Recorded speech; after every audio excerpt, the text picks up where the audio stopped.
옛날, 아주 먼 옛날에 산세가 험하면서도 깊은 골짜기 아래 사계절 내내 맑은 물이 흐르는 평화로운 마을이 하나 자리 잡고 있었습니다. 그 마을 어귀에는 누구나 한 번쯤 올려다보게 만드는 으리으리한 기와집이 한 채 서 있었는데, 그 집은 바로 마을에서 제일 가는 부자로 소문난 최진사댁이었습니다.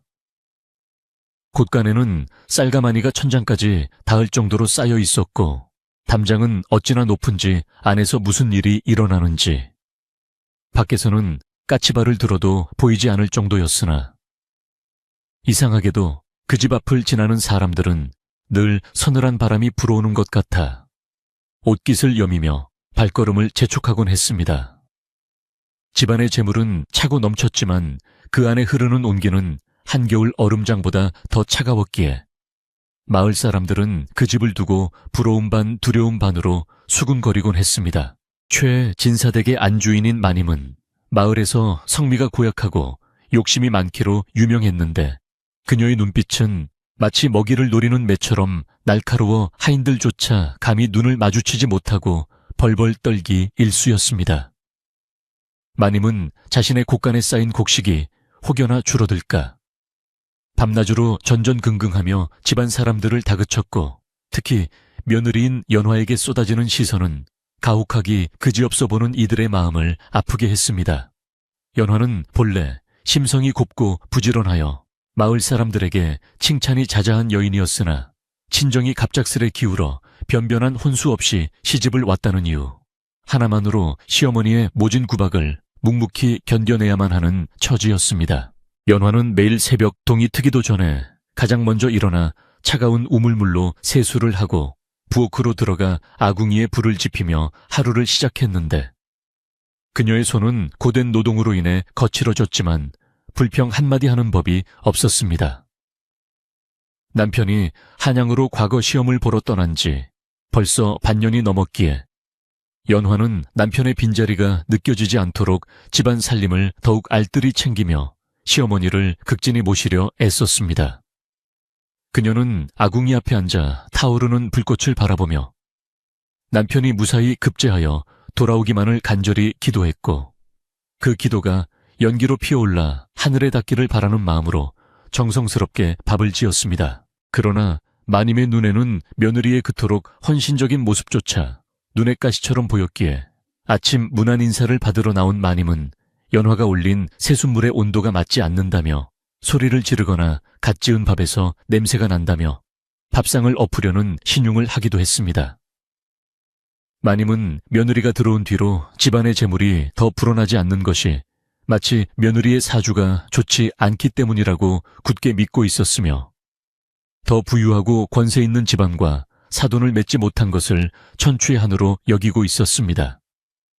이러한 마님의 그릇된 욕심은 날이 갈수록 커져만 갔고, 집안의 공기는 점점 더 무겁게 가라앉아 숨조차 쉬기 힘들 지경이었습니다. 마당을 쓰는 늙은 하인 박영감은 최진사댁에서 평생을 바친 충직한 일꾼으로 이 집안의 흥망성쇠를 누구보다 잘 알고 있었기에 며느리를 향한 마님의 부당한 대우를 보며 남몰래 한숨을 쉬곤 했습니다. 박영감은 연화가 시집 오던 날 그녀의 환한 미소가 어두웠던 집안을 밝게 비추던 것을 기억하고 있었으며, 그녀야말로 이 집안을 지탱하는 복덩이임을 본능적으로 느끼고 있었습니다. 그는 가끔 부엌 뒤편에서 눈물을 훔치는 연화를 볼 때마다 안타까운 마음에 헛기침을 하며 인기척을 내어 그녀가 마음을 추스를 수 있도록 배려해 주었으나, 신분의 벽 때문에 직접적으로 마님에게 간언을 하기는 어려운 노릇이었습니다. 어느 날 늦가을 비가 추적추적 내리는 오후였는데, 마님은 안방에 앉아 비단 옷감을 만지작거리며 며느리 연화를 불러들여 괜한 트집을 잡기 시작했습니다. 마님은 연화가 짓고 있는 남편의 겨울옷이 품이 너무 크다느니, 바느질 솜씨가 형편없다느니 하며 며느리의 정성을 무참히 짓밟는 말을 서슴없이 내뱉었습니다. 연화는 시어머니의 호통 앞에서도 고개를 숙인 채 죄송합니다 어머니, 다시 꼼꼼히 짓겠습니다 라고 대답할 뿐이었으나, 그녀의 속눈썹 끝에는 맺히지 못한 눈물이 그렁그렁 매달려 있어 보는 이로 하여금 측은지심을 불러 일으켰습니다. 마님의 괴롭힘은 단순히 말로 끝나는 것이 아니라 밥을 줄이거나 잠을 줄이는 등 육체적인 고통으로까지 이어졌는데 그녀는 며느리가 쌀을 축낸다며 하인들이 먹는 잡곡밥조차 제대로 주지 말라고 엄명을 내리기도 했습니다. 연화는 배고픔을 참으며 남은 누룽지로 끼니를 때우면서도 시어머니의 밥상에는 항상 제일 윤기 흐르는 쌀밥과 정갈한 반찬을 올렸고 혹여나 시어머니의 기력이 쇠할까봐 산에 올라가 약초를 캐오기도 했습니다. 하지만 마님은 그런 며느리의 정성을 고맙게 여기기는커녕 약초를 캐러 간 사이에 집안일을 소홀히 했다며 회초리를 들 기세로 며느리를 몰아세웠습니다. 마을의 우물가에서는 아낙네들이 모여 최 진사댁 며느리의 야윈 얼굴에 대해 수군거리며 혀를 찾는데 그들은 하나같이 입을 모아 저렇게 착한 며느리를 얻은 것은 조상의 은덕이건을 시어머니의 욕심이 하늘을 찌르니 큰일이다 라고 걱정했습니다. 어떤 안악은 연화가 장터에서 무거운 짐을 들고 가는 것을 보고 도와주려 했으나 최 진사댁 마님의 서슬 퍼런 감시가 무서워 선뜻 나서지 못하고 멀리서 지켜만 보았다고 털어놓았습니다.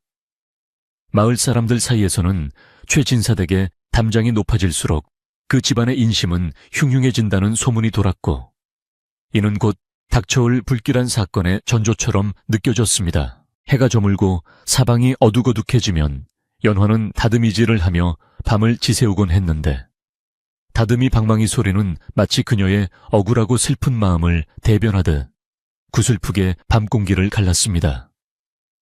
달빛이 창호지 문을 뚫고 들어와 그녀의 가냘픈 어깨를 비추면 연화는 잠시 일손을 멈추고 한양 쪽 하늘을 바라보며 남편의 이름을 속으로 불러보곤 했습니다. 남편이 떠날 때 잡아주었던 따뜻한 손길과 반드시 급제하여 그대를 편안하게 해주리라 했던 약속만이 그녀가 이 모진 시집살이를 견디게 해주는 유일한 버팀목이자 희망의 끈이었습니다. 그러나 마님의 탐욕은 여기서 멈추지 않고 더욱 교묘해져서 이제는 며느리가 집안의 재산을 몰래 친정으로 빼돌리고 있다는 터무니없는 의심까지 하기에 이르렀습니다. 마님은 수시로 곳간 열쇠를 확인하고 장독대에 항아리 개수까지 세어보며 며느리를 도둑 취급했고 연화가 결백함을 주장하며 눈물로 호소해도 들은 척도 하지 않았습니다. 마님은 마음속으로 이미 며느리를 내쫓고 더 부유한 집안의 여식을 며느리로 드릴 계획을 세우고 있었으며 단지 며느리를 쫓아낼 그럴싸한 명분을 찾고 있을 뿐이었습니다. 그러던 어느 날 밤 마님은 꿈속에서 커다란 구렁이가 집안의 기둥을 휘감고 올라가 기와 지붕을 무너뜨리는 흉몽을 꾸고 식은땀을 흘리며 깨어났습니다. 보통 사람이라면 집안을 단속하고 겸손하게 행동하라는 경고로 받아들였겠지만 욕심에 눈이 먼 마님은 이를 며느리가 집안에 들어와서 생긴 불길한 징조라고 제멋대로 해석해버렸습니다. 마님은 아침이 밝자마자 하인들을 불러 모아 마당을 샅샅이 뒤지게 하고 부적을 붙이라 소란을 피우며 이 모든 불안의 원인을 죄 없는 연화에게 돌리기 시작했습니다. 박 영감은 마님의 이러한 광기 어린 행동을 보며 혀를 찾고 마당 한 구석에서 장작을 패며 혼잣말로 집안의 기둥이 흔들리는 것은 며느리 탓이 아니라 주인의 마음이 비뚤어졌기 때문이거늘 하고 탄식했습니다.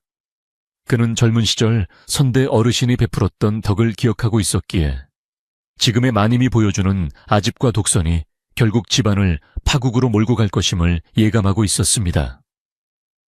박 영감은 연화가 부엌에서 눈물을 훔치며 나오는 것을 보고 슬그머니 다가가 아씨, 조금만 참으십시오. 서방님이 오시면 다 해결될 것입니다. 라며 위로의 말을 건넸습니다.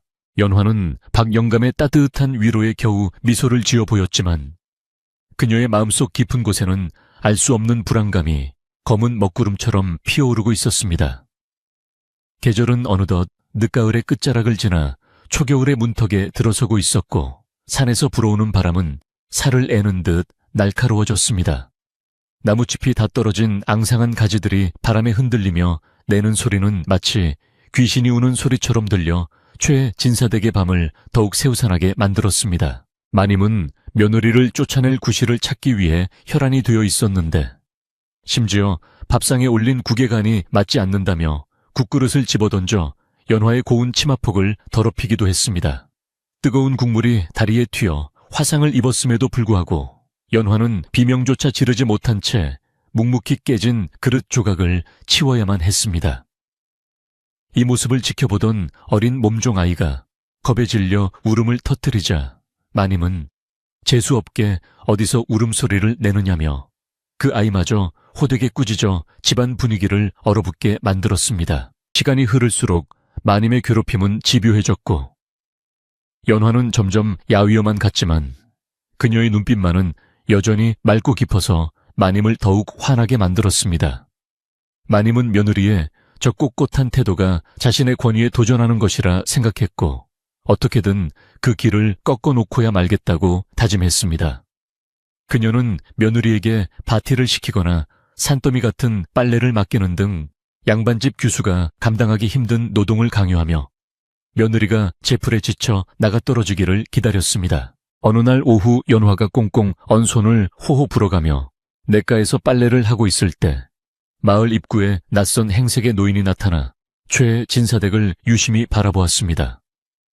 그는 남루한 옷차림에 삿갓을 깊게 눌렀었지만 눈빛만은 예사롭지 않아 지나가던 사람들의 시선을 끌었습니다. 박 영감은 장작을 나르다 그 노인과 눈이 마주쳤는데 순간 등골이 오싹해지는 기분을 느꼈지만 대수롭지 않게 여기고 집 안으로 들어갔습니다. 그러나 그 노인은 단순한 행인이 아니라 마님의 욕망이 불러들인 재앙의 씨앗이 될 인물이었으니 마을의 평온을 깨트릴 파란이 서서히 다가오고 있었습니다. 연화는 빨래를 마치고 돌아오는 길에 대문 앞에 서 있는 노인을 보았고 노인은 연화를 보며 알 수 없는 미소를 지으며 중얼거렸습니다. 귀한 꽃이 진흙탕에 피어 있으니 곧 꺾이겠구나. 연화는 그 말이 무슨 뜻인지 알 수 없었지만 가슴 한구석이 서늘해지는 것을 느끼며 서둘러 집 안으로 들어갔습니다. 집 안에서는 마님이 장부책을 펼쳐놓고 무언가 계산에 몰두하고 있었는데 그녀의 표정은 탐욕으로 일그러져 있었습니다. 그녀는 며느리가 들어오는 인기척을 느끼자마자 장부를 덮으며 매서운 눈초리로 쏘아보았고 빨래 하나 하는데 뭐 일이 오래 걸리느냐며 핀잔을 주었습니다. 연화는 젖은 손을 앞치마에 닦으며 죄송하다고 머리를 조아렸지만 마님의 분노는 쉽게 가라앉지 않았습니다. 밤이 깊어지자 바람소리는 더욱 거세졌고 창호지 문이 덜컹거리는 소리가 집안의 정막을 깨트렸습니다. 연화는 잠자리에 누워서도 쉽게 잠들지 못하고 뒤척였는데 오늘따라 유난히 남편이 그리워 눈시울이 붉어졌습니다. 그녀는 베개 밑에 숨겨둔 남편의 편지를 꺼내어 달빛에 비추어 보며 글자 하나하나를 어루만지며 마음의 위안을 삼으려 애썼습니다. 하지만 최진사댁의 지붕 위로 불길한 까마귀 울음소리가 울려 퍼지기 시작했고 이는 곧 들이닥칠 것엔 풍파를 예고하는 서곡과도 같았습니다. 마님은 그 소리를 듣고 불길하다며 이불을 뒤집었었지만 그녀 자신이 불러들인 화근이 이미 집 대문을 넘어서고 있음을 알지 못했습니다. 고요했던 산골 마을의 밤은 그렇게 불안과 긴장 속에서 깊어가고 있었고 며느리 연화의 운명은 마치 바람 앞의 등불처럼 위태롭게 흔들리고 있었습니다. 이튿날 아침 대문 밖에서 들려오는 웅성거리는 소리에 연화는 잠에서 깨어났고 마당으로 나가보니 어제 보았던 그 낯선 노인이 지팡이를 짚고 마님과 이야기를 나누고 있었습니다. 마님의 얼굴에는 전에 없던 호기심과 기대감이 서려 있었고 노인은 집안을 둘러보며 혀를 차고 있었습니다. 이것이 바로 이 집안을 송두리째 뒤흔들 비극의 시작이었으니 과연 이 노인의 정체는 무엇이며 연화에게는 어떤 시련이 기다리고 있을까요? 마당으로 들어선 노인은 삿갓을 벗어젖히며 희번덕거리는 눈으로 집안 곳곳을 훑어보았는데 그 눈빛이 어찌나 탐욕스럽고 비열해 보이는지 지나가던 개조차 꼬리를 내리고 숨을 지경이었습니다. 스스로를 용한 도사라고 칭한 이 남자는 최진사댁의 기와지붕 위로 검은 기운이 서려 있다며 혀를 쯧쯧 찼고 그 소리에 마님은 화들짝 놀라며 그를 안방으로 모셨습니다. 마님은 평소 미신을 맹신하던 터라 집안에 우환이 닥칠 것이라는 도사의 말 한마디에 낯빛이 사색이 되어 덜덜 떨며 비단 방석을 내어주기에 바빴습니다. 도사는 거만하게 자리에 앉아 수염을 쓰다듬으며 이 집안의 재물이 모이지 않고 자꾸 새어나가는 이유는 터가 안 좋아서가 아니라 사람 때문이라고 으름장을 놓았습니다. 도사는 짐짓 심각한 표정으로 엽전을 꺼내어 이리저리 던져보며 점을 치는 신용을 하더니 갑자기 눈을 부릅뜨고는 이 집에 들어오지 말아야 할 사람이 들어왔어 라고 소리쳤습니다. 그는 마치 모든 것을 꿰뚫어 보는 듯한 목소리로 집안의 기운을 맡고 있는 것이 바로 안채에 머무는 젊은 여인, 즉 며느리라고 콕 집어 말했습니다. 마님은 그 말을 듣자마자 무릎을 탁 치며 내 그럴 줄 알았다. 며느리가 들어온 뒤로 되는 일이 하나도 없더니 역시 그 아이가 사단이었어 라고 맞장구를 쳤습니다. 도사의 거짓된 점과에는 마님이 평소 품고 있던 며느리에 대한 미움에 기름을 부은 격이 되었고 마님은 이제 며느리를 구박할 명분뿐만 아니라 쫓아낼 하늘의 뜻까지 얻었다고 생각했습니다. 그 시각 연화는 부엌에서 점심상을 차리느라 분주했는데 안방에서 들려오는 고함 소리와 자신을 향한 서늘한 기운을 느끼고는 가슴이 철렁 내려앉는 것 같았습니다. 도사는 마님에게 며느리가 가지고 온 물건들이 부정을 탔으니 당장 태워버려야 한다고 주장했고 마님은 그 길로 하인들을 시켜 연화가 친정에서 가져온 소박한 옷가지와 이불을 마당으로 끌어내 불태우게 했습니다. 연화는 자신의 손때가 묻은 물건들이 활활 타오르는 것을 보며 발을 동동 구르고 눈물로 호소했으나 마님은 네가 우리 집안을 망치려 작정한 요물이구나라며 더욱 매몰차게 그녀를 밀쳐냈습니다. 집안의 가장 어른인 최진사가 살아있었다면 이런 사달이 나지 않았겠지만 바깥 주인이 일찍 세상을 떠나고 아들마저 한양으로 떠난 집안에서 마님의 폭주를 막을 사람은 아무도 없었습니다. 도사는 마님의 신임을 얻은 뒤로는 아예 사랑채 하나를 차지하고 앉아 매일같이 술과 고기를 요구하며 주인 행세를 하기 시작했습니다. 그는 며느리의 길을 눌러야 집안이 산다며 연화에게 밥을 주지 말고 하루 종일 찬물에 빨래를 시키라는 둥 말도 안 되는 비방을 처방이라며 내놓았습니다. 마님은 도사의 말을 법처럼 떠받들며 연화에게 짐승만도 못한 대우를 하기 시작했고 연화의 얼굴은 날이 갈수록 해골처럼 말라갔습니다. 최의 진사댁에 충직한 하인 박영감은 사랑채에 들어앉은 도사의 행색이 영 미심쩍어 그를 유심히 관찰했는데 볼수록 도사가 아니라 사기꾼이 분명하다는 확신이 들었습니다. 도사는 밤이 되면 몰래 담장을 넘어 마을 주막으로 가서 술판을 벌이거나 마을 건달들과 어울려 쑥덕거리는 모습이 박영감의 눈에 띄었기 때문입니다. 박영감은 이대로 두었다가는 주인댁이 풍비박산날 것이라 걱정하여 용기를 내어 마님에게 도사의 수상한 행동을 고하고 며느리를 그만 괴롭히라고 간언하기로 결심했습니다. 박영감은 마님이 기분 좋아 보이는 틈을 타 조심스럽게 말을 꺼냈습니다. 마님, 저 도사라는 자의 눈빛이 탁하고 행동이 가볍습니다. 예로부터 굴러온 돌이 박힌 돌을 뺀다고 했으니 외부 사람의 말만 믿고 며느님을 너무 핍박하시면 도리어 집안에 해가 될까 두렵습니다.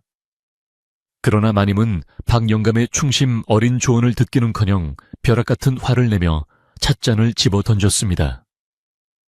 내 이놈 감히 천한 것이 상전의 일에 참견을 해. 내 놈도 며느리와 한통속이 되어 나를 속이려는 개냐. 마님은 박영감에게 곤장을 치겠다며 길길이 날뛰었고 박영감은 쫓겨나듯 물러나올 수밖에 없었습니다. 마님의 기세가 등등해지자 집안의 다른 하인들도 혹여나 불똥이 튈까 두려워 연화를 돕기는커녕 그녀를 피하기 바빴고 연화는 철저하게 고립되었습니다.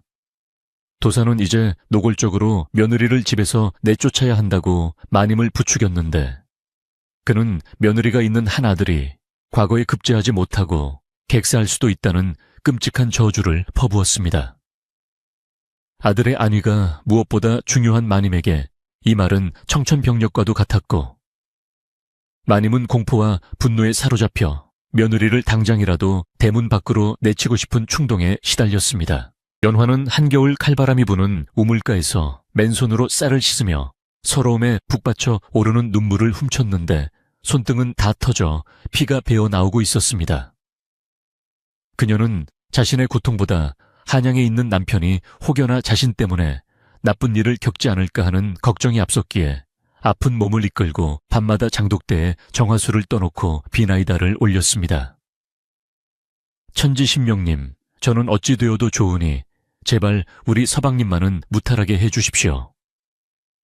그녀의 기도는 간절했지만 탐욕으로 가득 찬 집안의 공기는 그녀의 기도를 짓누르는 듯 무겁게 내려앉아 있었습니다. 어느 날 도사는 마님에게 은밀한 제안을 하나 했는데, 그것은 집안의 애군을 완전히 없애기 위해 큰 굿을 해야 한다는 것이었습니다.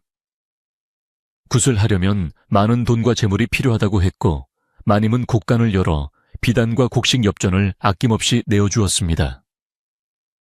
도사는 마당에 화려한 제단을 차리고 북과 꽹과리를 울리며 요란하게 굿판을 벌였는데, 마을 사람들이 구경을 하러 몰려들어 최진사댁 마당은 발 디딜 틈 없이 북적거렸습니다. 도사는 작두를 타는 척하며 며느리가 있는 안채를 향해 칼을 휘두르고 소금을 뿌려대며 사람들에게 공포심을 조장했습니다. 사람들이 보는 앞에서 공개적으로 망신을 당한 연화는 방구석에 웅크리고 앉아 귀를 막으며 공포에 떨었는데, 굿판의 굉음은 마치 그녀의 심장을 옥죄어 오는 듯 했습니다.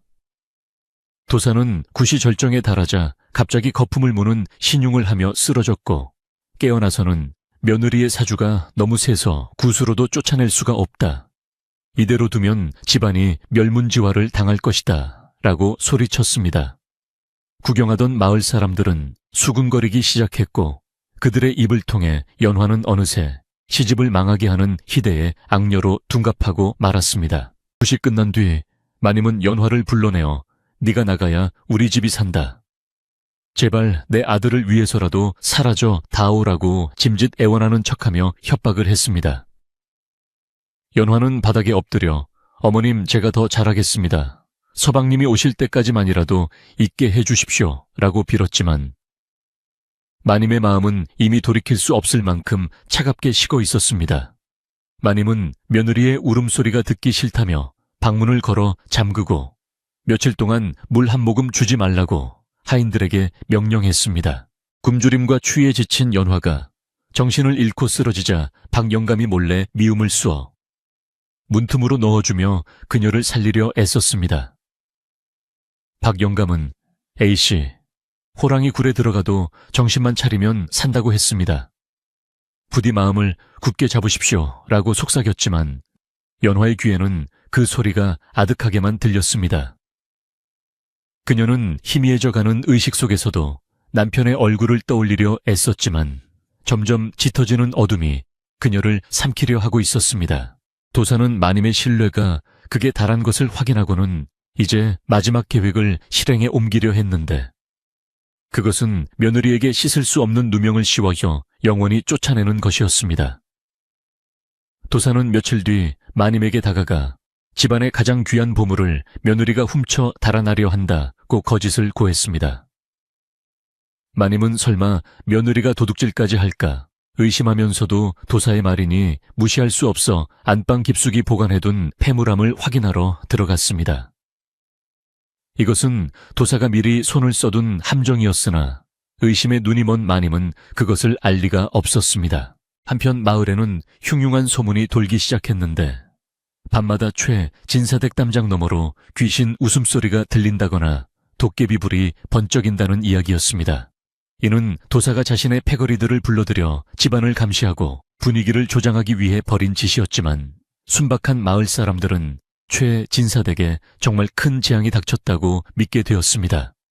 사람들은 며느리가 들어온 뒤로 마을 전체에 부정이 탔다고 수군거리며 연화를 마을에서 쫓아내야 한다는 여론이 형성되기 시작했습니다. 연화는 갇혀있는 방 안에서 창호지 틈으로 스며드는 찬바람을 맞으며 자신의 운명을 한탄했는데 그녀는 자신이 왜 이런 고통을 겪어야 하는지 도무지 이해할 수 없었습니다. 죄라면 그저 가난한 집에 태어나 부잣집으로 시집 온 것뿐인데 세상은 그녀에게 너무나 가혹했습니다. 그녀는 벽에 기대어 앉아 남편이 과거 공부를 하며 읽어주던 책의 구절들을 되뇌며 마음을 다잡으려 했지만 배고픔과 추위는 그녀의 의지마저 갉아먹고 있었습니다. 어느 날 밤 도사는 마님에게 다가가 내일 새벽이 며느리를 내칠 수 있는 마지막 기회입니다. 그 시기를 놓치면 영영 기회를 잃게 됩니다. 라고 재촉했습니다. 마님은 조급한 마음에 고개를 끄덕이며 그래, 내일 결단을 내리겠다고 다짐했습니다. 도사의 입가에는 비릿한 미소가 번졌고 그는 자신의 주머니 속에 미리 훔쳐둔 마님의 옷가락질을 만지작거리며 사악한 계획을 점검했습니다. 박 영감은 그날 밤 잠을 이루지 못하고 마당을 서성거렸는데 사랑채에서 새어나오는 도사의 비열한 웃음소리를 듣고 불길한 예감을 떨칠 수 없었습니다. 그는 몽둥이를 하나 챙겨들고 안채 주변을 지키며 밤을 새우기로 마음먹었지만 늙은 몸은 쏟아지는 졸음을 이기지 못하고 꾸벅꾸벅 조기 시작했습니다. 하늘에는 먹구름이 잔뜩 끼어 달빛조차 비치지 않는 칠흑 같은 어둠이 깔려 있었고 이는 곧 벌어질 비극을 암시하는 듯 했습니다. 새벽녘이 되자 갑자기 안방에서 마님의 비명소리가 터져 나왔습니다. 내 옷가락지, 내 비취 놀이가의 도둑이야, 도둑. 집안의 모든 사람들이 잠에서 깨어 안방으로 달려갔고 마님은 머리를 풀어 헤친 채 텅 빈 폐물함을 들고 울부짖고 있었습니다. 도사는 기다렸다는 듯이 이것 보십시오. 제가 뭐라 했습니까? 집안에 도둑고양이가 있다고 하지 않았습니까? 라며 며느리의 방을 손가락질했습니다. 사람들은 횃불을 들고 연화의 방으로 들이닥쳤고 영문도 모른 채 자고 있던 연화는 거칠게 끌려 나왔습니다. 도사는 연화의 이불 밑을 뒤지더니 미리 숨겨둔 옷가락지와 놀이개를 찾아내어 보란듯이 들어 올렸습니다. 여기 증거가 나왔습니다. 며느리가 시어머니의 폐물을 훔쳐 달아나려 했습니다. 마님은 그 모습을 보고 이성을 잃고 며느리의 뺨을 후려쳤고 연화는 바닥에 쓰러져 피를 토했습니다. 연화는 억울함에 목이 메어 아닙니다, 어머님. 저는 결코 훔치지 않았습니다. 누군가의 모함입니다. 라고 절규했으나 마님의 귀에는 아무것도 들리지 않았습니다. 마님은 네가 감히 도둑질을 하고도 오리발을 내미느냐. 내 집에서 당장 나가거라. 라고 소리치며 하인들에게 며느리를 끌어내라고 명령했습니다. 박 영감이 나서서 마님 한 번만 더 살펴보십시오. A씨가 그럴 리가 없습니다. 라고 말렸지만 도사의 눈짓을 받은 건장한 하인들이 박 영감을 제압하여 구석으로 밀어버렸습니다. 연화는 속옷 바람에 얇은 저고리 하나만 걸친 채 차가운 마당으로 내동댕이 쳐졌고 밖에는 한방눈이 펑펑 쏟아지고 있었습니다. 마님은 대문을 활짝 열고 다시는 내 집 문턱을 밟지 마라. 이 더러운 것아. 라고 저주를 퍼부으며 소금을 뿌렸습니다. 마을 사람들도 소란에 깨어나와 웅성거렸지만 며느리가 도둑질을 했다는 말에 혀를 차며 등을 돌렸습니다. 그 누구도 진실을 알려고 하지 않았고 연화는 철저하게 혼자가 되었습니다. 눈보라가 몰아치는 새벽 연화는 맨발로 눈길을 걸으며 쫓겨났습니다. 그녀의 발자국마다 붉은 피가 스며들어 눈 위에 얼룩을 남겼고 그녀는 뒤를 돌아보며 하염없이 눈물을 흘렸습니다. 자신이 그토록 지키려 했던 집 남편이 돌아올 그곳에서 이렇게 억울하게 쫓겨나는 자신의 신세가 처량하여 가슴이 찢어지는 듯 했습니다. 하지만 그녀는 쓰러질 수 없었기에 이를 악물고 눈보라 속으로 걸음을 옮겼습니다. 연화가 마을 어귀를 벗어나 산길로 접어들자 갑자기 최진사댁의 굴뚝에서 피어오르던 연기가 뚝 끊기고 마당에 있던 큰 감나무 가지가 우지끈 소리를 내며 부러졌습니다. 이는 집안의 복이 며느리와 함께 떠나갔음을 알리는 신호였으나 승리감에 도취된 마님과 도사는 이를 알아차리지 못했습니다.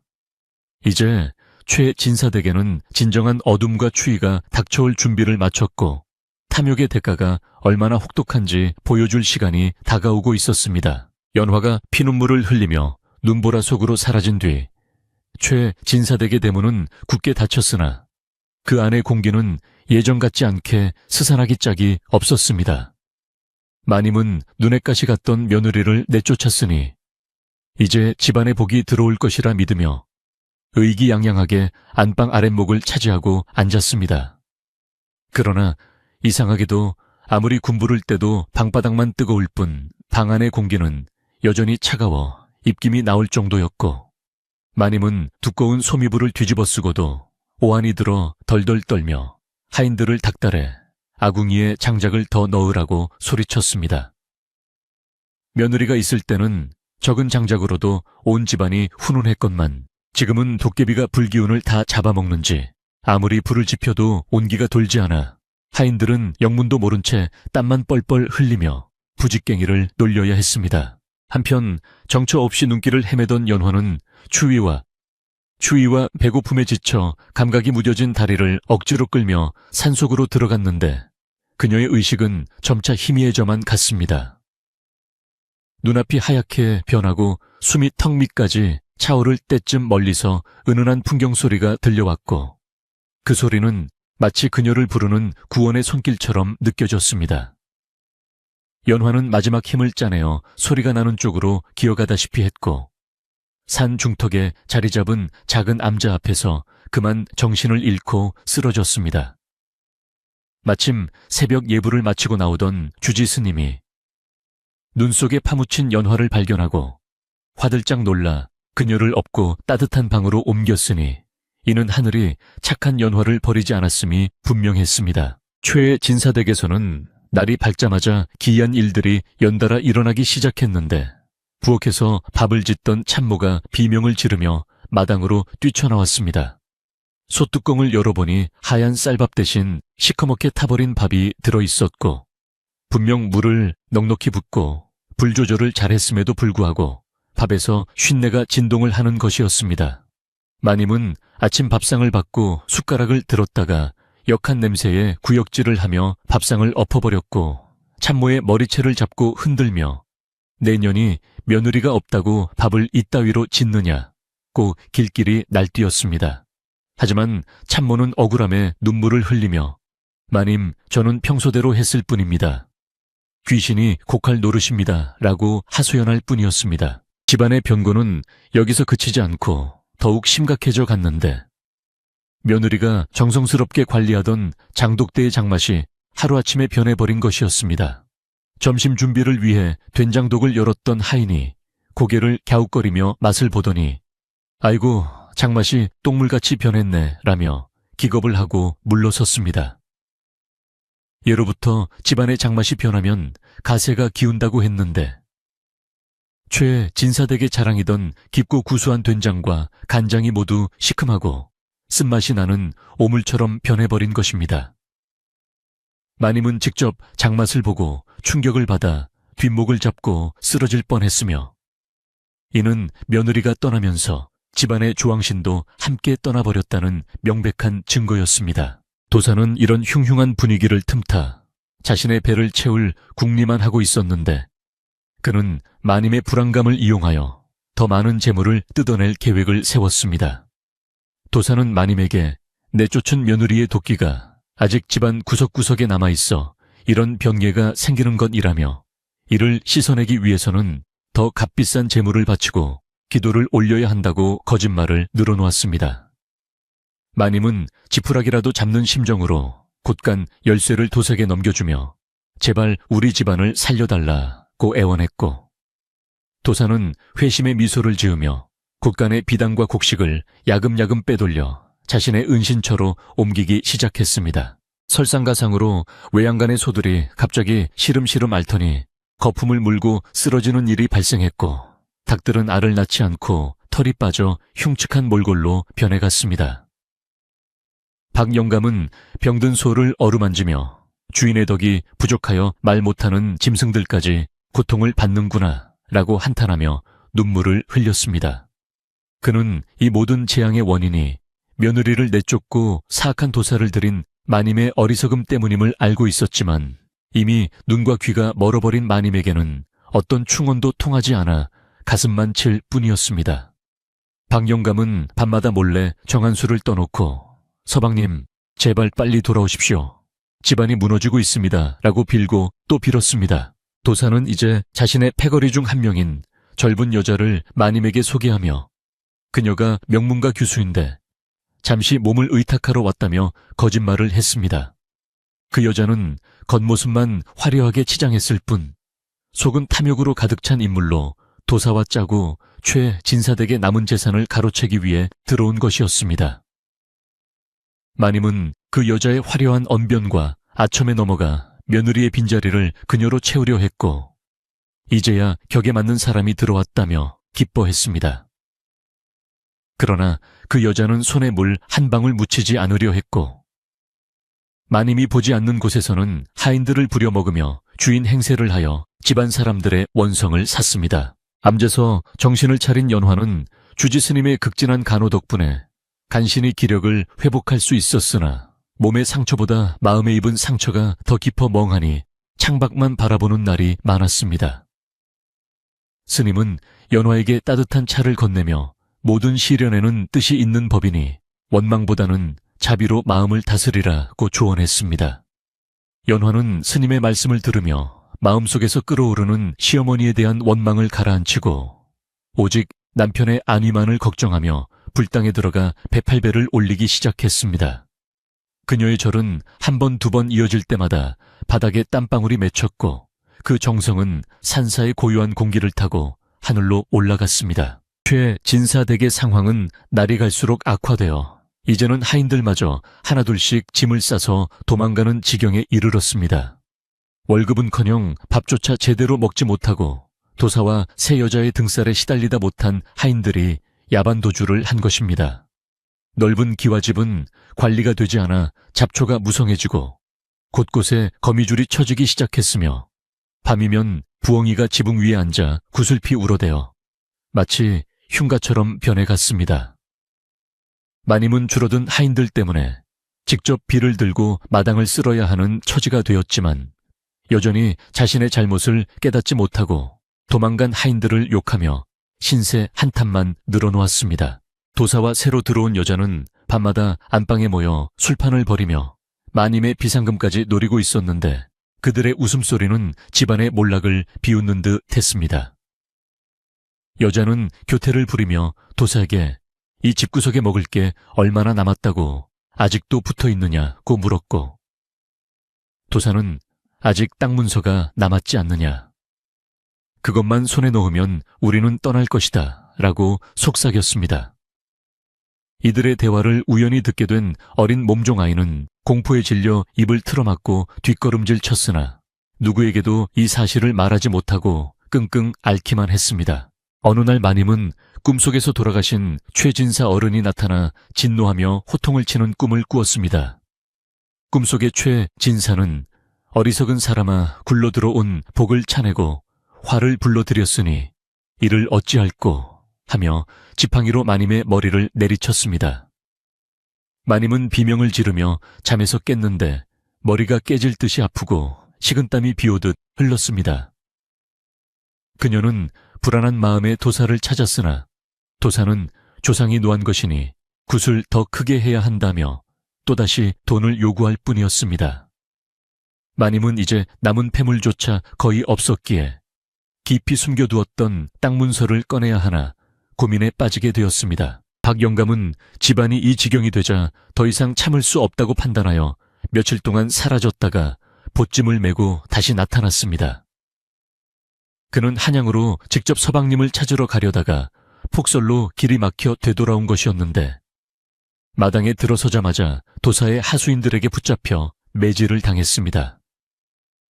도사는 이 늙은이가 며느리와 내통하여 집안의 비밀을 팔아넘기려 했다고 모함했고 마님은 그 말만 믿고 평생을 헌신한 박 영감을 헛간에 가두어 버렸습니다. 차가운 헛간 바닥에 쓰러진 박 영감은 피를 토하며 아이고, 우리 마님이 귀신에 홀려도 단단히 홀리셨구나. 하고 통곡했습니다. 연화는 산사에서 몸을 추스르며 점차 기운을 차렸고 스님을 도와 약초를 캐고 밥을 지으며 소일거리를 했습니다. 스님은 연화의 솜씨가 예사롭지 않음을 보고 보살님 손끝에서 나오는 음식이 죽어가는 사람도 살리겠습니다 라고 칭찬했습니다. 연화는 밥을 지을 때마다 시어머니와 남편을 생각하며 눈물을 글썽겼는데 비록 쫓겨났을지언정 시어머니가 따뜻한 밥을 드시고 계신지 걱정하는 마음은 여전했습니다. 그녀의 이러한 착한 심성이야말로 훗날 집안을 다시 일으킬 유일한 불씨가 되고 있었습니다. 도사와 여자는 이제 마님을 대놓고 무시하기 시작했는데 밥상에 반찬 투정을 하거나 마님의 말에 대꾸조차 하지 않는 경우가 빈번해졌습니다. 마님은 내가 너희를 어떻게 대접했는데 이럴 수 있느냐며 화를 냈지만 도사는 다 마님을 위해서 기도하느라 기력이 쇠해서 그런 것입니다. 라고 비꼬며 능청을 떨었습니다.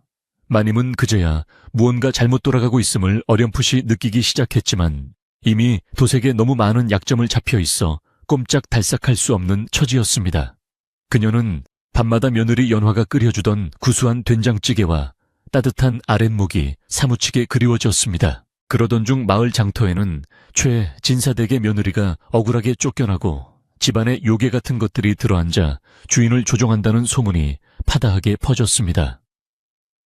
마을 사람들은 혀를 차며 최 진사댁은 이제 끝장났다고 수군거렸고 아무도 그 집 근처에는 얼씬도 하지 않으려 했습니다.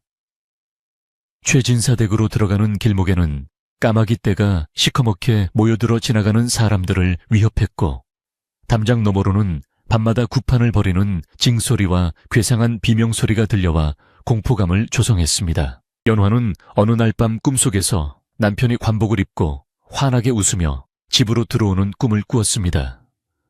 꿈에서 깬 그녀는 가슴이 벅차오름을 느꼈고 이것이 남편이 곧 돌아올 것이라는 예지몽임을 직감했습니다. 그녀는 스님에게 하직 인사를 올리고 다시 마을로 내려가야겠다고 결심했습니다. 비록 쫓겨난 몸이지만 남편이 돌아올 때 집안이 엉망이 되어 있으면 남편의 앞길에 누가 될까 걱정되었기 때문입니다. 스님은 연화의 깊은 뜻을 알고 말리지 않았으며 부디 그 마음이 하늘에 닿아 모든 애군을 물리치길 바랍니다라며 염주를 하나 건네주었습니다. 최 진사댁에서는 도사가 마침내 마님에게 본색을 드러내며 땅 문서를 내놓지 않으면 저주를 내려 당장 죽게 만들겠다고 협박을 가했습니다. 마님은 공포에 질려 벌벌 떨며 장롱 깊숙한 곳을 가리켰고 도사는 탐욕스러운 손길로 문서를 낚아채며 광기 어린 웃음을 터뜨렸습니다. 그 순간 밖에서 이리 오너라 하는 우렁찬 목소리가 천둥처럼 울려 퍼졌습니다.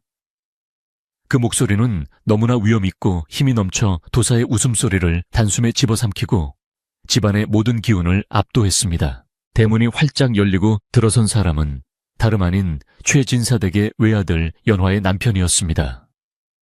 그는 한양에서 장원급제를 하고 어사화를 꽂은 채 관아의 포졸들을 대동하고 위풍당당하게 돌아온 것이었습니다. 남편의 등장에 도사와 여자는 사색이 되어 뒷문으로 도망치려 했으나 이미 포졸들이 집안을 에워싸고 있었습니다. 마님은 아들의 모습을 보고 버선발로 뛰쳐나가려 했으나 다리에 힘이 풀려 마루에서 굴러떨어지고 말았습니다. 아들은 엉망이 된 집안 꼴과 비쩍 마른 어머니 그리고 어디에도 보이지 않는 아내의 모습을 보고 눈썹을 꿈틀거리며 분노를 사겼습니다. 그는 어머니를 부축하기보다 먼저 마당에 묶여있던 박영감에게 달려가 포승줄을 풀어주며 어르신, 이게 도대체 무슨 일입니까? 제 아내는 연화는 어디 갔습니까? 라고 물었습니다. 박영감은 서방님을 붙잡고 엉엉 울며 그동안 있었던 참혹한 일들을 낱낱이 고하기 시작했습니다. 도사의 만행과 마님의 어리석음, 그리고 며느리가 겪은 고초를 들은 아들의 얼굴은 점점 불그락푸르락해졌고 쥐고 있는 주먹에서는 뼈마디가 하얗게 드러났습니다. 도사는 포졸들에게 붙잡혀 무릎이 꿇린 채 나으리 살려주십시오. 저는 그저 마님이 시키는 대로 했을 뿐입니다. 라고 비굴하게 목숨을 구걸했습니다. 그러나 아들은 차가운 눈빛으로 도사를 내려다보며 내 놈의 죄는 하늘이 알고 땅이 안다. 감히 양반집을 능멸하고 죄 없는 사람을 해하려 했으니 국법으로 엄히 다스릴 것이다. 라고 호통을 쳤습니다. 마님은 아들의 서슬퍼런 기세에 눌려 감히 입도 번긋하지 못하고 구석에 웅크려 떨고만 있었습니다.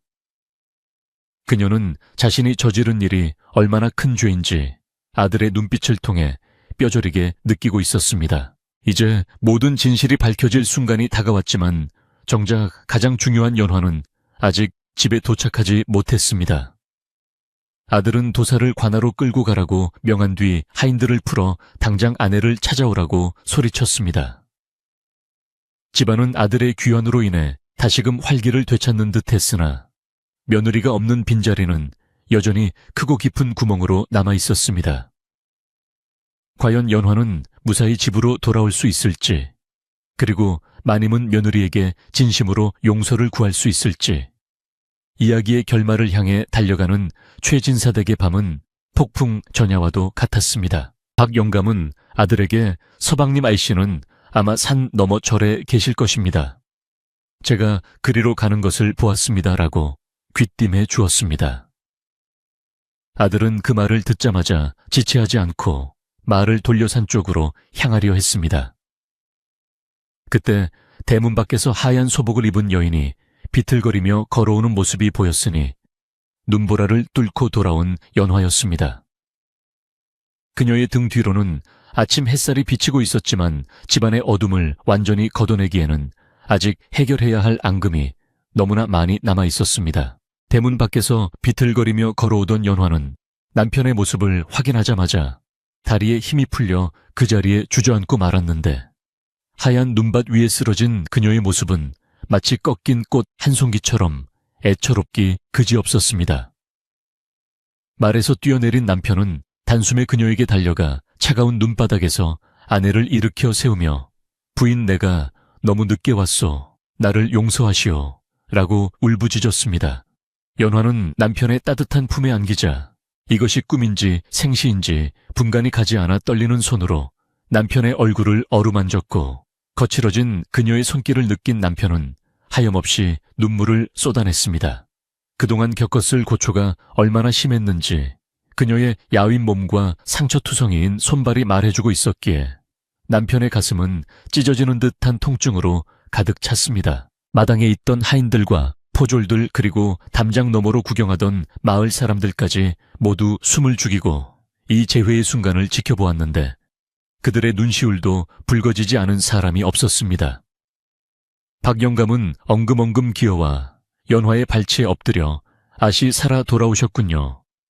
천지신명님 감사합니다라며 통곡했고 다른 하인들도 그제야 참았던 눈물을 터뜨리며 마당은 순식간에 눈물바다가 되었습니다.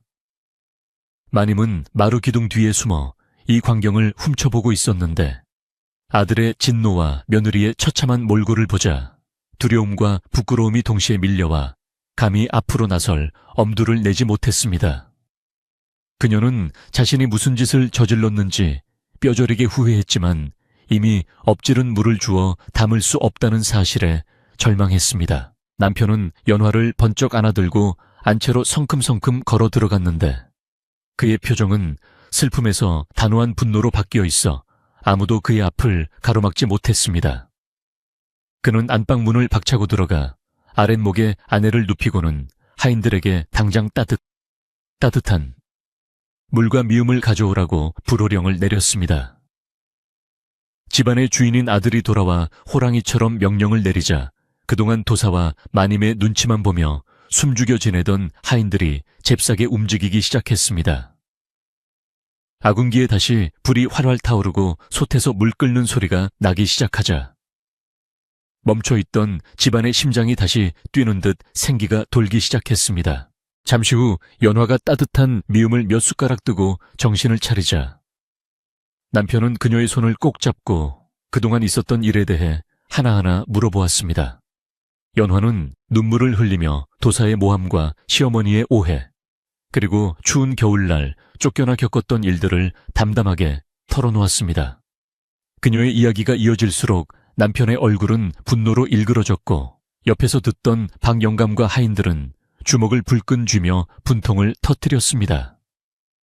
남편은 내 반드시 그 요망한 도사놈과 그 일당들을 엄벌에 처하고 어머니의 잘못 또한 바로잡으리라고 굳게 다짐하며 아내를 안심시켰습니다. 날이 완전히 밝자 남편은 집안의 모든 사람들을 마당에 집합시켰고 죄인처럼 구석에 숨어있던 마님도 불러내어 대청마루에 앉혔습니다. 마을 사람들도 소문을 듣고 구름대처럼 몰려들어 최진사댁 마당은 발 디딜 틈이 없었는데 이는 남편이 공개적으로 잘잘못을 가려 집안의 기강을 바로 세우고자 함이었습니다. 남편은 관복을 입고 위엄 있는 자세로 마루에 서서 포승줄에 묶인 도사와 그와 내통한 여자를 꿇어앉히고 그들의 죄상을 낱낱이 밝혔습니다. 도사의 품에서는 훔친 폐물과 마님이 넘겨준 땅 문서가 쏟아져 나왔고 이를 본 사람들은 경악을 금치 못했습니다. 남편은 떨고 있는 어머니를 향해 어머니 보십시오. 어머니께서 며느리를 내쫓고 믿었던 자들이 바로 이런 사기꾼들입니다. 이들이 어머니를 위하는 척하며 집안의 재산을 빼돌리고 가문을 망치려 했던 것입니다. 라고 준엄하게 꾸짖었습니다. 마님은 쏟아져 나온 증거물들을 보고 얼굴이 사색이 되어 내내가 눈이 멀었었다. 귀신에 홀려도 단단히 홀렸어라며 바닥을 치고 후회했습니다. 그녀는 며느리가 도둑질을 했다고 철석같이 믿었으나 정작 도둑은 자신이 금지옥엽처럼 떠받들던 도사놈이었다는 사실에 기가 막혀 말문이 막힐 지경이었습니다. 남편은 마을 사람들 앞에서도 큰 소리로 외쳤습니다. 내 아내 연화는 부덕한 여자가 아니오. 오히려 기울어가는 집안을 지키려다 억울하게 누명을 쓴 효부입니다. 오늘 이 자리에서 내 아내의 명예를 회복시키고 다시는 이런 불미스러운 일이 없도록 할 것입니다. 마을 사람들은 그동안 도사의 헛소문에 소가 연화를 욕했던 것을 부끄러워하며 고개를 숙였고 여기저기서 암최 진사댁 며느리가 그럴 리가 없지. 우리가 미쳤었나봐 하는 자성 섞인 목소리들이 터져 나왔습니다. 이로써 연화를 둘러싼 더러운 오명은 깨끗이 씻겨 내려갔습니다. 이어서 남편은 어머니에게 어머니께서는 며느리를 핍박하고 집안을 위기에 빠뜨린 책임이 크십니다. 이제부터 집안의 모든 권한과 곳간 열쇠는 며느리 연화에게 맡기시고 뒷방으로 물러나 조용히 근신하십시오. 라고 단호하게 말했습니다. 이는 당시 유교 사회에서 어머니에게 내릴 수 있는 가장 무거운 불호령이자 집안의 질서를 바로잡기 위한 불가피한 조치였습니다. 마님은 아들의 서슬 퍼런 눈빛에 압도되어 아무런 반박도 하지 못한 채 허리춤에서 곳간 열쇠 꾸러미를 떨리는 손으로 풀어내어 며느리 앞에 내려놓았습니다. 연화는 시어머니가 내놓은 열쇠를 바로 집어들지 않고 잠시 망설이다가 남편의 눈짓을 보고서야 조심스럽게 받아들였습니다. 그녀는 승리감에 도취된 표정이 아니라 오히려 안타깝고 슬픈 표정으로 시어머니를 바라보며 어머님, 제가 더 잘 모시지 못해 이런 일이 생겼습니다. 앞으로는 제가 집안을 잘 건사하여 어머님께 효를 다하겠습니다. 라고 말했습니다. 그 말에 마님은 참았던 눈물을 왈칵 쏟으며 내가 미안하다 면목이 없다 라고 오열했고 그 모습을 지켜보던 하인들도 눈시울을 붉혔습니다. 연화의 넓은 아량은 얼어붙었던 시어머니의 마음을 녹이는 따뜻한 봄바람과도 같았습니다. 모든 시시비비가 가려지자 남편은 하인들에게 명하여 집안 구석구석에 붙어있던 도사의 부적들을 떼어내고 구판에 쓰였던 물건들을 모두 모아 마당 한가운데서 불태우게 했습니다.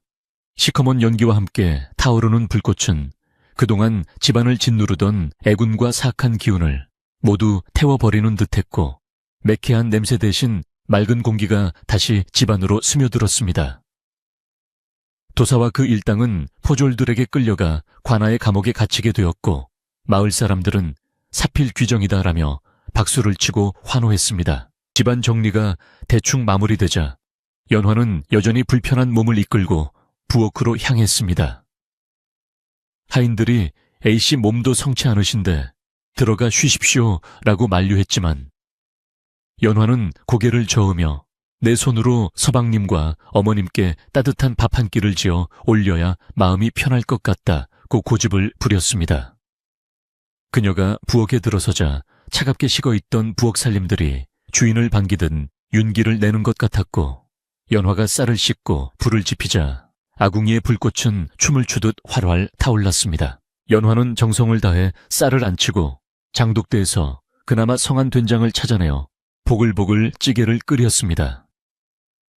신기하게도 연화의 손길이 닿자마자 변해버렸던 장맛이 다시 구수하고 깊은 맛을 되찾았고 부엌을 가득 채우는 밥 냄새는 집안 전체로 퍼져나가 사람들의 마음을 편안하게 만들었습니다. 박 영감은 그 냄새를 맡으며 이제야 우리 집에 사람 사는 냄새가 나는구나 라며 흐뭇한 미소를 지었습니다. 집 나갔던 하인들도 하나둘씩 돌아와 부엌길을 거들며 최진사댁의 부엌은 예전의 활기를 되찾았습니다. 저녁이 되어 연화가 차린 밥상이 안방과 사랑채로 들어갔는데 밥상 위에는 윤기 흐르는 하얀 쌀밥과 구수한 된장찌개 그리고 정갈한 나물 반찬들이 올라가 있었습니다. 남편은 밥상을 받고 한 숟가락을 뜨더니 목이 메어 잠시 숟가락을 내려놓고 눈물을 훔쳤습니다. 그것은 그리운 아내의 손맛이자 어머니의 밥상에서 느꼈던 고향의 맛이었기에 그는 말없이 밥 한 공기를 뚝딱 비워냈습니다. 뒷방에 홀로 앉아 밥상을 받은 마님도 며느리가 끓여준 찌개를 맛보고는 자신이 며느리에게 했던 모진 짓들이 떠올라 밥알을 씹으며 참회의 눈물을 흘려야 했습니다. 식사가 끝난 후 남편은 연화를 사랑채로 불러 따뜻한 차를 마시며 그동안 못다 한 이야기를 나누었습니다. 그는 아내의 거친 손을 잡고 부인 덕분에 내가 과거에 급제할 수 있었고 부인 덕분에 무너진 집안을 다시 세울 수 있었소. 내 평생 그대에게 이 은혜를 갚으며 살겠소. 라고 맹세했습니다. 연화는 남편의 말에 수줍게 웃으며 서방님께서 무사히 돌아오신 것만으로도 저는 더 바랄 것이 없습니다. 라고 답했습니다. 두 사람의 대화는 밤이 깊도록 이어졌고 창밖의 달빛은 그들의 그림자를 부드럽게 감싸 안았습니다. 한편 마님은 뒷방에서 밤새 잠을 이루지 못하고 뒤척였는데 창호지 문 너머로 들려오는 아들, 부부의 도란도란한 말소리가 부럽기도 하고 죄스럽기도 했습니다. 그녀는 벽장 속에 숨겨두었던 며느리의 낡은 옷가지를 꺼내어 쓰다듬으며 자신이 얼마나 큰 복을 발로 찼었는지 뼈저리게 느꼈습니다. 그녀는 내일 날이 밝으면 며느리에게 정식으로 사과하고 남은 생은 불공을 들이며 속죄하겠다고 다짐했습니다. 욕심이 사라진 자리에 비로소 양심과 평온이 깃들기 시작한 것입니다. 밤이 깊어가자 마을 전체가 고요해졌고 최진사댁을 휘감고 있던 흉흉한 기운은 완전히 사라졌습니다.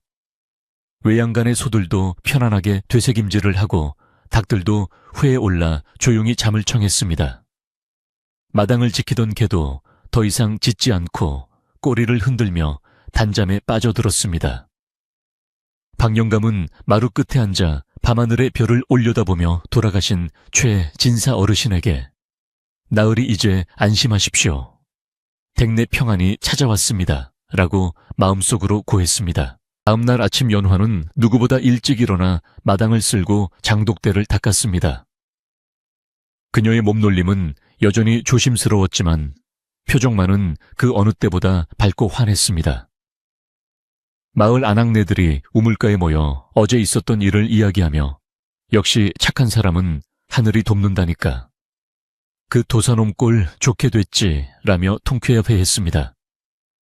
이제 최진사댁은 두려움의 대상이 아니라 권선징악의 교훈을 보여주는 명소로 거듭나고 있었습니다. 연화는 아침 문안 인사를 드리기 위해 시어머니의 방문 앞에 섰습니다. 예전 같으면 두려움에 떨며 들어갔겠지만 이제는 당당하면서도 공손한 태도로 어머님 밤새 평안하셨습니까? 라고 여쭈었습니다. 방 안에서 마님에 기어 들어가는 목소리가 들려왔습니다. 그래 들어오거라. 네가 고생이 많았다. 문을 열고 들어선 연화는 시어머니의 헬쑥해진 얼굴을 보고 마음이 아팠고 마님은 며느리의 얼굴을 차마 똑바로 쳐다보지 못하고 고개를 떨구었습니다. 그날 오후 남편은 관복을 입고 마을 회관으로 나가 마을 어르신들에게 인사를 올리고 그동안 집안일로 심려를 끼쳐드린 것에 대해 사과하며 술과 고기를 대접했습니다.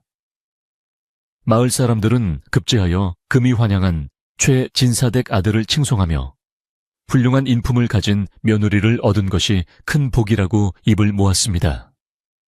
잔치는 늦은 밤까지 이어졌고 웃음소리와 풍악소리가 마을 전체에 울려 퍼져 그동안에 음산했던 분위기를 완전히 털어내었습니다. 이제 최진사댁에는 진정한 평화가 찾아왔습니다. 연화는 곳간을 열어 굶주린 이웃들에게 곡식을 나누어 주었고 마님은 뒷방에서 염주를 굴리며 며느리의 덕행을 묵묵히 지켜보았습니다. 집안의 모든 것이 제자리를 찾았고 사람의 도리가 무엇인지 깨달은 가족들은 서로를 더욱 아끼고 위하게 되었습니다. 겨울바람은 여전히 차가웠지만 최진사댁의 담장안은 그 어느 때보다 따뜻한 온기로 가득 차 있었습니다. 마지막으로 남은 것은 이 평온함을 지키며 살아가는 일뿐이었습니다. 연화는 밤하늘을 보며 앞으로 태어날 아이와 남편, 그리고 시어머니와 함께 만들어갈 행복한 미래를 그려보았습니다. 며느리를 내쫓았던 가혹한 시련은 결국 가족의 사랑을 단단하게 만드는 계기가 되었고 비극은 희극으로 바뀌어 막을 내릴 준비를 하고 있었습니다. 따뜻한 아랫목에 누운 연화의 얼굴에는 더 이상 근심의 그늘이 없었고 깊고 편안한 잠이 그녀를 기다리고 있었습니다. 폭풍우가 지나간 자리에는 더 맑고 투명한 하늘이 열리듯 최진사댁의 기와지붕 위로 쏟아지는 아침. 햇살은 그 어느 때보다 눈부시고 따사로웠습니다.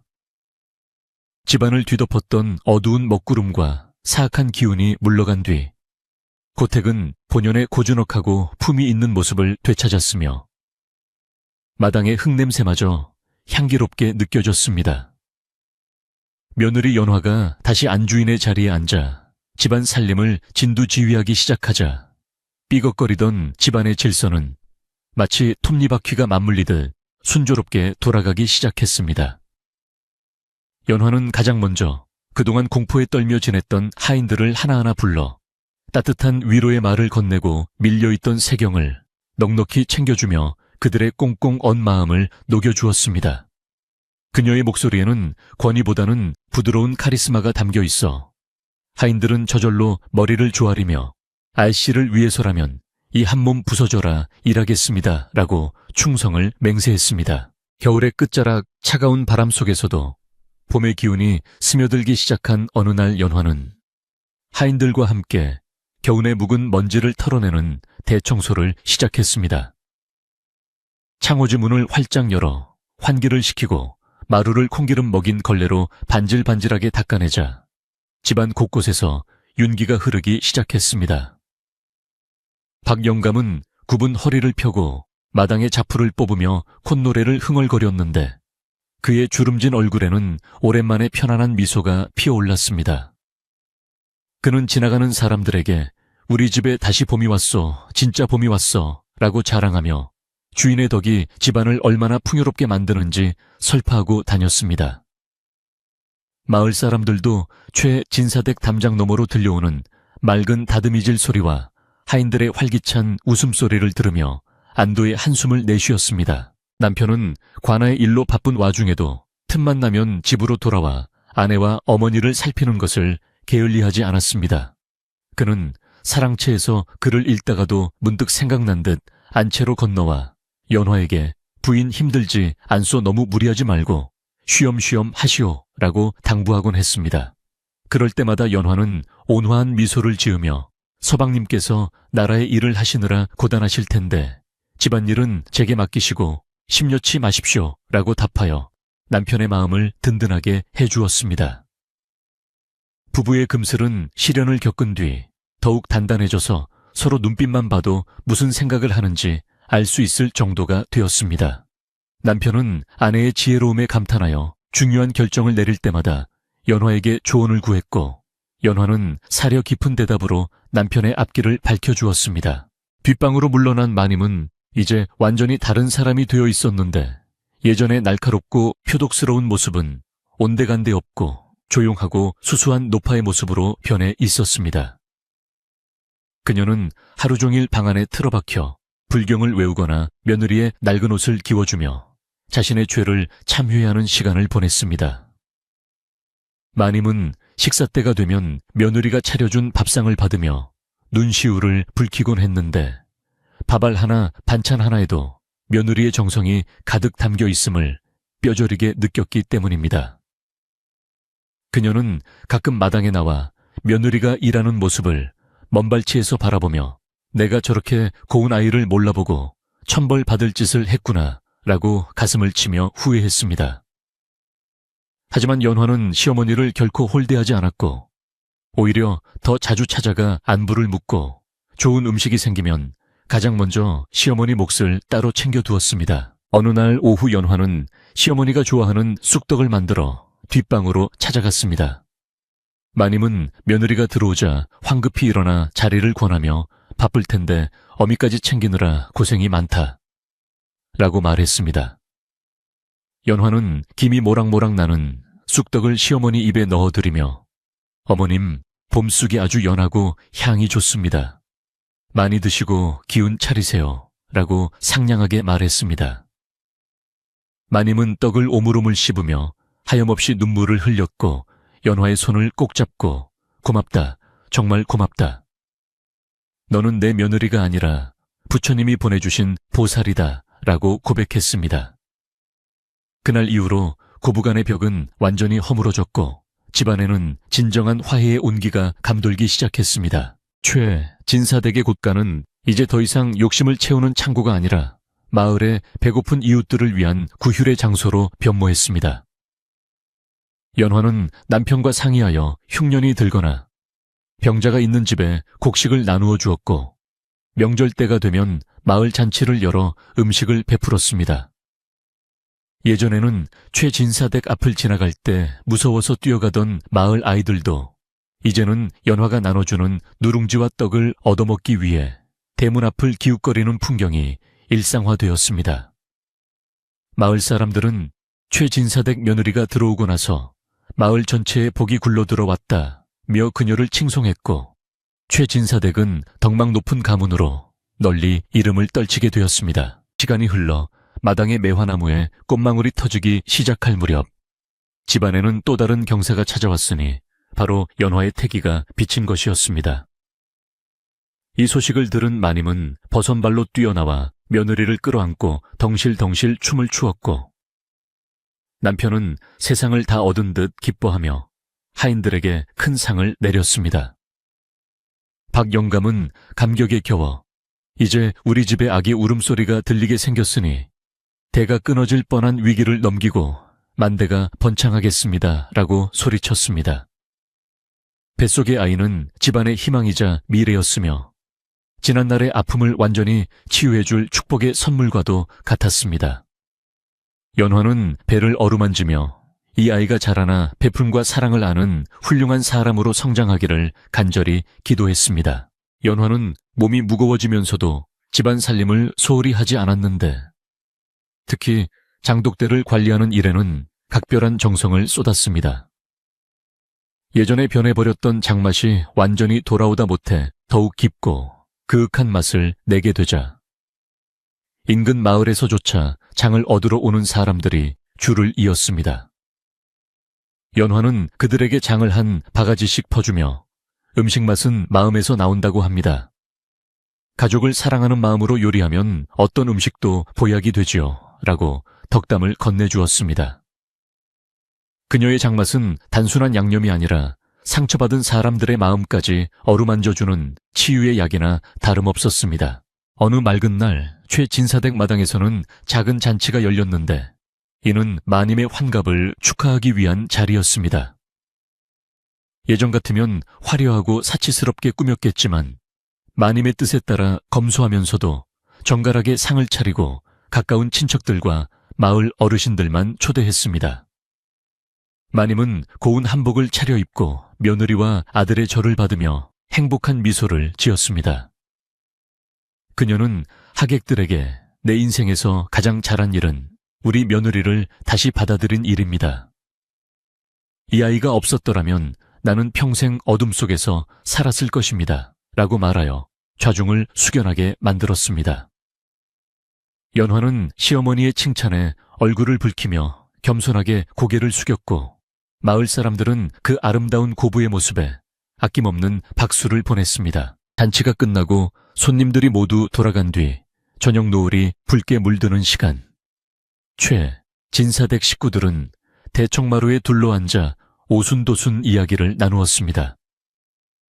남편은 퉁소를 꺼내어 구성진 가락을 연주했고 연화는 그 소리에 맞춰 나지막이 노래를 흥얼거렸습니다.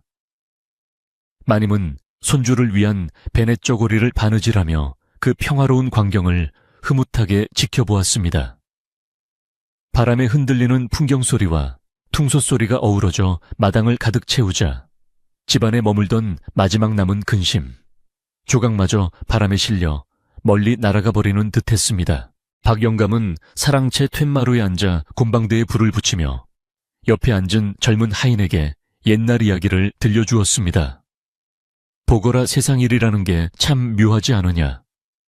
욕심을 부리면 있는 것도 잃게 되고 마음을 비우고 베풀면 없던 복도 제발로 찾아오는 법이란다.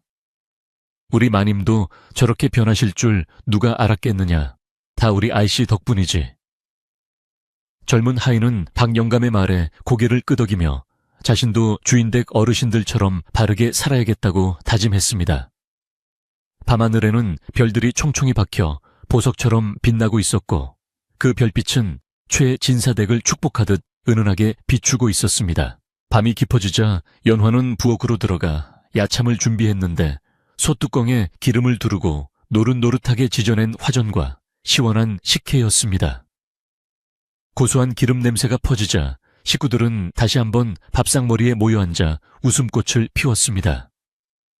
남편은 화전을 집어 아내의 입에 먼저 넣어주고 그 다음에 어머니 입에 넣어드리며 두 분 다 제게는 세상에서 가장 소중한 여인들입니다. 라고 말해 분위기를 훈훈하게 만들었습니다. 마님은 망측하게 무슨 소리냐고 타박하면서도 입가에 번지는 웃음을 감추지 못했습니다. 이렇게 소소한 행복을 나누는 것이야말로 진정한 부자의 삶임을 그들은 깨닫고 있었습니다. 잠자리에 들 시간이 되자 연화는 시어머니의 잠자리를 봐드리기 위해 안방으로 건너갔습니다. 이불을 펴고 베개 높이를 맞춰드리며 어머님 오늘 하루 고단하셨지요. 편안히 주무세요. 라고 인사를 올렸습니다. 마님은 누운 채로 며느리의 손을 잡아 자신의 볼에 갖다 대며 그래 너도 헛몸이 아닌데 얼른 가서 쉬어라. 내 꿈에 네가 나와 웃어주면 참 좋겠구나 라고 말했습니다. 연화는 시어머니의 방에 은은한 향을 피워드리고 조용히 문을 닫고 나왔는데 문 밖으로 새어나오는 마님의 코고는 소리가 그 어느 때보다 평온하게 들렸습니다. 사랑채로 돌아온 연화는 남편의 품에 안겨 창밖의 달을 바라보았습니다. 둥근 보름달이 환하게 떠올라 세상을 비추고 있었는데 연화는 그 달 속에 자신의 친정어머니 얼굴이 겹쳐 보이는 듯 했습니다. 어머니, 저 이제 잘 살고 있습니다. 걱정하지 마세요. 그녀는 마음속으로 안부를 전하며 눈을 감았습니다. 남편은 아내의 어깨를 토닥이며 부인 우리 아이가 태어나면 이름을 보배라고 짓는 게 어떻겠소 당신이 우리 집안의 보배인 것처럼 아이도 세상의 보배가 되라는 뜻으로 말이오 라고 속삭였습니다. 연화는 그 이름이 마음에 들어 고개를 끄덕이며 행복한 미소를 지었습니다. 최진사댁의 밤은 이제 깊을 대로 깊어 사방은 고요하고 들리는 것은 오직 자연의 소리뿐이었습니다.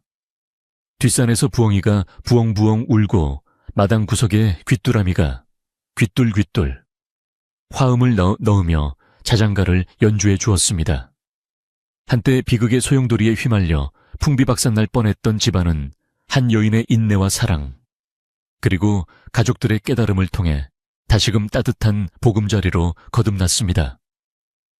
어둠은 빛을 이길 수 없고 겨울은 결코 봄을 막을 수 없다는 진리를 최진사댁 이야기는 우리에게 조용히 들려주고 있습니다. 여러분, 오늘 들려드린 이야기 어떠셨나요? 모진 시련 속에서도 희망을 잃지 않고 묵묵히 자신의 자리를 지킨 며느리 연화처럼, 그리고 뒤늦게나마 잘못을 뉘우치고 화해의 손길을 내민 시어머니처럼 우리의 삶에도 언젠가는 따뜻한 봄날이 찾아올 것입니다. 지금 혹시 힘든 일을 겪고 계시더라도 이 밤만큼은 모든 근심 걱정을 내려놓으시고 편안한 마음을 가지시길 바랍니다. 마음속에 따뜻한 밥 한 그릇의 온기를 품고 내일은 오늘보다 더 행복한 하루가 되기를 바라며 이만 이야기를 마치겠습니다. 최진사댁 안방의 따끈한 아랫목처럼 여러분의 잠자리도 포근하기를 바라며 창호지 문 너머로 들려오는 맑은 바람 소리를 자장가 삼아 깊은 잠에 드십시오. 착한 마음은 복을 부르고 인내는 쓰지만 그 열매는 달다는 옛 어르신들의 말씀을 가슴에 새기며 우리 모두 좋은 꿈 꾸세요. 세상의 모든 연화와 같은 분들에게 축복이 있기를, 그리고 잘못을 뉘우칠 줄 아는 용기 있는 분들에게 평화가 깃들기를 기원합니다. 이제 불을 끄고 눈을 감으세요.